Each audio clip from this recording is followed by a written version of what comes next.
Hey there, welcome to Architects 360, and I am Michael Giannotti, Solutions Architect here at PhillyMTC, joined by Todd first. He's the first architect to go. That's right. Boom! Tariq Hamid, UC Architect. Rich Ross, Azure and FDev Architect. So today we had a couple of things that we wanted to talk about. I know, Tariq, you had some stuff that was killer on the Skype for Business Absolutely, I side. have two updates. So the first one, just recently, back in July, we added our list of our countries for Skype for Business, right? PSTN calling. PSTN. Calling. So now we added up to 90 countries, 90. That's a lot, that's a big number. So that's like the Olympics. Nice. So 90 countries, that means you can Cool. join the Skype for Business online meeting. In one of those 90 countries, you can pick up the local number and dial in and join the Skype for Business meeting. Wow. Not only that, but also added a list of more countries where they can purchase the number. So 48 countries are listed where you can purchase the PSTN conferencing from Microsoft. Very cool. So Yes. 90 countries, 90 and countries are 48 available, where you can 48 purchase your number. Exactly. Very cool. On top of that, we also started making available our toll-free numbers and multiple countries, not only in US, you could be in any other country. Okay. Look at the toll-free number. So one of the requirement is to have consumption billing. That means you have to purchase something beforehand, like a wallet plan, right? Consumption. Is that kind of like And those then- phones you pay as you go? Pay as you go. You got it. Another way of saying it. There you go. So when you add that consumption billing, then you can get the toll-free numbers. Very nice. Last thing from the conferencing side is to have the ability of unique conference IDs. So that's, right now in the online world, there's one conference ID for every single meeting. That Gotcha. means if your meeting is overlapping with another next Which meeting, we've seen. people can join with Yes. ongoing meetings. So with that, with the unique IDs, every single meeting will have a unique conference ID. That means every single meeting is unique by its design. And So I could go in and schedule like back-to-back meetings, and every one a unique is ID. A unique ID. Absolutely. That's a beautiful thing. The last thing, and it's pretty big, I was in Tech Ready, our internal session in Seattle last week. So there's a big thing going on with Skype for Business Operations Framework, which is the comprehensive guide of planning and tools, and we want to make sure that our partners and enterprise, when we roll out Skype for Business, we have a framework to follow. Because most of the time, when you have a bad experience of joining, or people can join the Skype meeting, we normally say Skype sucks. Right? That's what the people say. Right? That's what they say. Instead of saying, do you hear me So, now? Do you hear me now? So, in order to get rid of this kind of bad message or bad marketing, we introduced the Skype for Business Operation Framework. So go to SkypeOperationsFramework.com and check it out. And now instead we make a Skype call, it says Skype is great. Skype is great. Skype is always great. All right, that's Awesome. me. Thank you. That's you.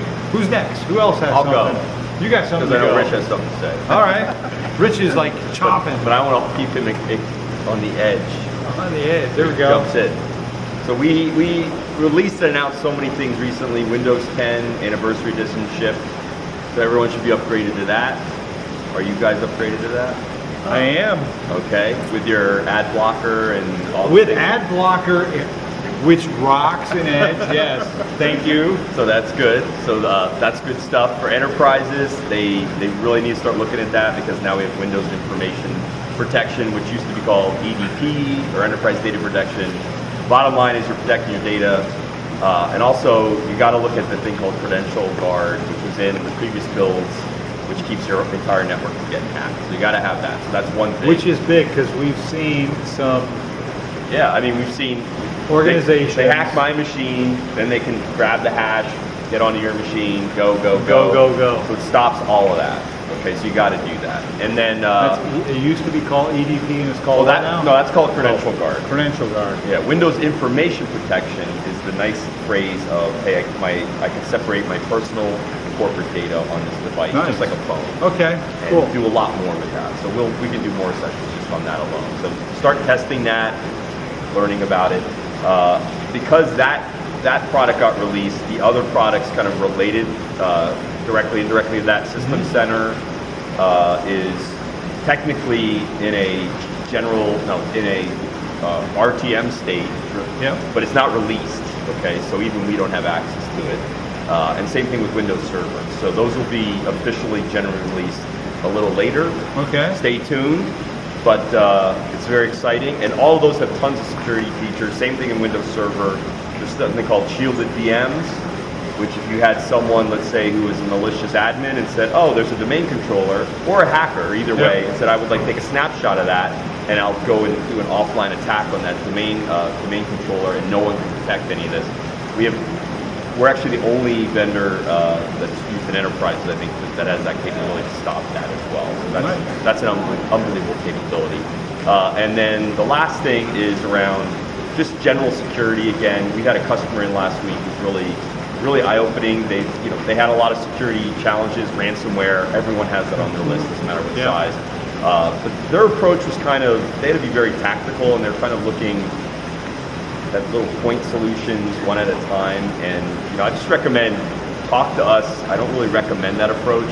If the security's not baked into the cloud platform, the chance that you can add something on later is not really great. I mean, you're going to get some protection, but if it's not baked in, you're not using what's there.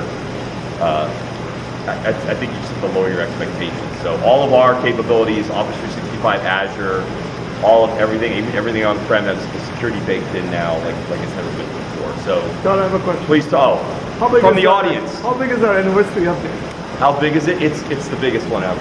It's big. Did we renew our vows? So how long does it take to install? To install? Yeah. So on my Surface Pro 4, it took half an hour. Okay. On an older machine, with maybe a non-SSD drive, think like an hour. Oh, okay. So, but really, really fast on newer hardware. And do you want to actually turn off power settings so that way that's a good point. Go to sleep during the middle of it? Yep. That's a good point. Because I experienced that with a family member, so So that's they good had to to share. restart the whole thing after about 45 minutes. Okay. But did it restart? It did restart. Okay, From so the that's beginning, good. and you're right, because I saw that on a machine. I had to do the same. All right. But that's a good tip because nobody wants to wait. Also, if you're low on disk space, put it on a USB drive, or if you have such a thing called a DVD player, and if you don't know what that is, look at the archives and see what they are. The Cassette recorder board. That can save. If you can have it on an external device and have it uncompressed already, that saves a little disk space if you're low on disk I space. did that. I used. We have those little adapters, USB to. There's the guy. Hey, there you go. You want to be on? Here's our leader. We had the little adapters for USB to micro USB. So for the Dell Venue 8, I actually put it on a USB drive. Okay. Plop that baby in there, and I ran it off. Good. Because I didn't do mine yet, so good. Yeah. Good tip. All right. Good. All right. Very there you nice. go. Busy week. You look like you're itching to say something. Sure. He's reading the internet. He's like, I saw it on that page. We had some, around the same time we announced the Windows anniversary update. We also made an announcement. There is no. 360, there is no. We made some other announcements around HoloLens, which is really awesome. So, two They're things shipping around that. everybody in the planet one. That would be nice. Two big things around that was, one is that if you want a developer edition, you can get it through the Windows Store or through the Microsoft Store now. There's no longer the waves and trying to So if public you- store. As long Wow. as long as you have this, yeah. Right. you can get that. Wait. And don't forget the approval of your wife. And then Like, put your credit card up. I'm not being that optimistic. I'm Mike's just willing to holding- donate 1,000 HoloLenses if you put Yes. your credit card. But it's not that expensive, is it? Like, what, 4,000? Right now it's 3,000 on the website. So at the time we're taping this, Yep. that's what it goes for Okay. developer edition. If you're interested in getting involved in HoloLens development and you want a device, that's the best way to get one. To go to the Microsoft Store and basically get out there and purchase it. There's also some new courses that are up there around things like spatial mapping and the sensory mapping, so for development tools. Nice. And then there's also the announcement around a Microsoft HoloLens Commercial Suite, which is I saw that. Okay. This looks pretty cool. It does look pretty cool. Yeah. So essentially, you get it's like bringing these devices into your organization. So if you want to deploy it to a certain segment of your organization or a number of them, you can do that. It gives you mobile device management. It gives you kiosk mode, much like we have with the Surface Hub, where you can only put certain applications make them available. Yep. It has the ability to get identity going, so you can, it knows who you are when you sign in. It has disk encryption or disk BitLockers on there now. Right. Okay. So a lot of good updates. If you want It to makes it an commercial route. enterprise device. Exactly. Yeah. That's the key. Yeah. And we And not should come to the MTC if you want to learn more and actually get a Absolutely. hands-on with it. Don't forget Yeah. to mention the Skype consumer plugin. That's right. That's out of the box. Whoa! So if you're a Skype Whoa. consumer, you just go and add in HoloLens. right. And then you're Application. Skyping. And you can Skype in, and with the HoloLens, you can have a great experience. Exactly. That's a great question, because we were playing around with that in the lab Right, here. Virtual granny. Yes. So yeah, so that's some And great it's tools there. interactive from both sides, from Yeah. HoloLens and from the consumer side. And all of those devices, with the anniversary update, there's a version of that for the HoloLens as well. So if you have the HoloLens, you can get all those. It's already there. Yeah, You don't have exactly. to Yeah, wait. nice. That's That's awesome. Cool. Yeah, so they- Excellent. That is. But Bill, I don't know. We grabbed Bill. You were walking back there. Hey, that's okay. Anything in the world of data? I know they Yeah, had some so stuff. we actually had a great meeting last week with an organization that was looking to be able to predict runtime, remaining runtime, the life of a generator or pump or things like that. And, Visible devices. yeah, and many of the pumps and generators that they have many sensors. So they're prepared and they're getting the data. They just don't know how to, the correlation between the different sensors and how one sensor may impact another piece of Right. equipment within the whole unit, right? So it was really interesting in that we got them to understand what's already available in our machine learning and the algorithms and models that are already up there that they can already consume and be able to understand, the relationship between different pieces of a pump or a generator, or a motor, Right. and to determine. I mean, for somebody like me, who looking at an engine of a car, Right. I look at it and go, yeah, that's nice. Where does the gas go? And That's the who oil. do I take it to change my oil? Yeah. That's about it. If I had sensors that said, when the The tire pressure fuel is, gauge says near empty, Yeah. fill with gas, Right. well, you're going to be helped out now. This is good. bottom line, we're looking at the you dashboard. understand that there's relationships that you can't figure out, you don't necessarily see, and you want to be able to figure that out. Our machine learning models already provide that capability. So with the machine learning model, then in these guys' cases, with the generators, pumps, they can start doing predictive analysis on what's going to happen based upon the status and the output that they're getting. Absolutely. They had a great application that allowed them to take a look at values that are coming off the monitor. And they typically, they built some rules that say, when the measure of this is at this and the engine's running at this, there Right. could potentially be a failure in the future. And that's based on their their SMEs, the people who manage those pumps. They're the ones that are telling you, okay, this is the conditions that you need to look for. Well, now you can feed that into machine learning as long as you have the historical data that says, when I start to see these values, right, this is when the piece or part is starting to decline.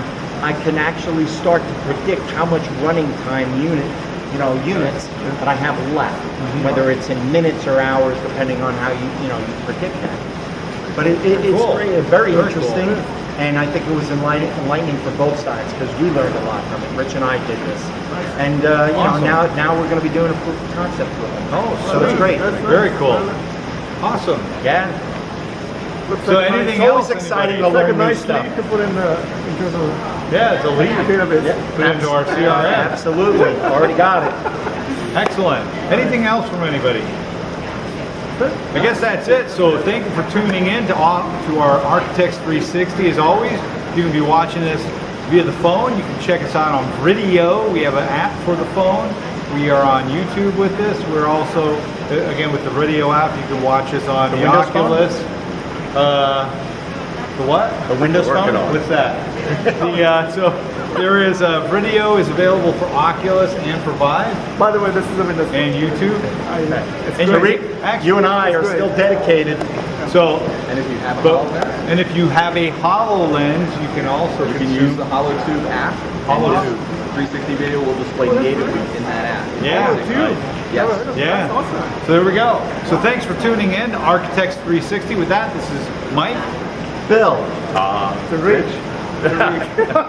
Lee, have a great day. Take care. Ciao. See ya. See ya.